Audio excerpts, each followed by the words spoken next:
Mwongozo wa kujifunza Biblia. Leo ni Juni 10, siku ya Jumatano.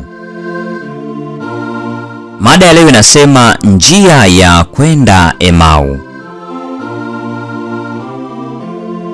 Yalikuwa majuma machache mazito kwa wale wanafunzi wawili walipokuwa wakikumbuka katika akili zao baadhi ya matukio na mazungumzo waliyopitia. Kuingia kwa ushindi Yerusalemu na kutakasa hekalu, Pasaka katika chumba cha juu, maombi ya Yesu kule Getsemane, usaliti mbaya wa Yuda, shitaka, dhihaka na kupigwa, mwili wa Yesu uliokuwa umejeruhiwa ukining'inia msalabani na maneno yake ya mwisho kabla hajakata roho, huku anga la alasiri likifunikwa kwa giza.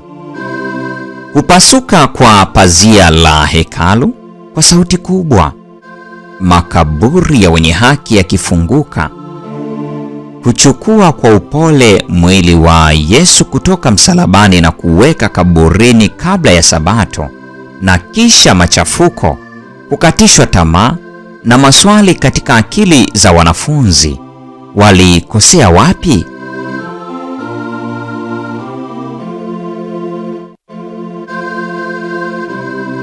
Wafuasi wa Yesu walikuwa wamevunjika moyo, wamekata tamaa na kuchanganyikiwa. Hili lilikuwa pigo kubwa zaidi katika maisha yao. Kile ambacho hawakuona ni kwamba hili lilikuwa ni tukio moja katika kisa adhimu zaidi kuwahi kutokea. Wakati wawili hao walipokuwa wakitembea katika njia ya kuelekea Emau, Yesu alitokea na kutembea pamoja nao. Soma mazungumzo katika Luka 24:13 hadi 27. Nafikiri kuhusu mitazamo miwili tofauti, wafuasi wawili wa Yesu. Mara macho yao yalipofunguliwa, wale wafuasi wawili walikimbia kwenda Yerusalemu kushiriki mambo yaliyowatokea njiani. Luka 24:33 hadi 35. Yesu alipokuja na kusimama katikati yao, waliogopa sana. Tazama maswali yake kwao: mbona mnafadhaika? Kwa nini mnaona shaka mioyoni mwenu? Luka 24:38. Huu ni ujumbe wa Yesu kwetu leo pia. Mara nyingi tunasahau kwamba yeye anatembea pamoja nasi katika mabonde yetu. Mara nyingi hatumtambui. Mara nyingi tunasahau kwamba kuna mengi zaidi katika kisa.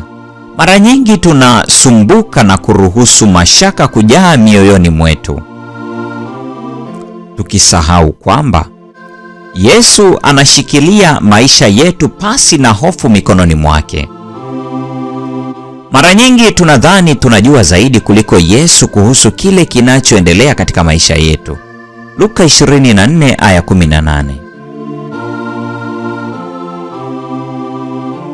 Biblia inatoa ushauri mzuri sana kuhusu jinsi sisi kama Wakristo tunavyoweza kuitikia katika changamoto na vikwazo.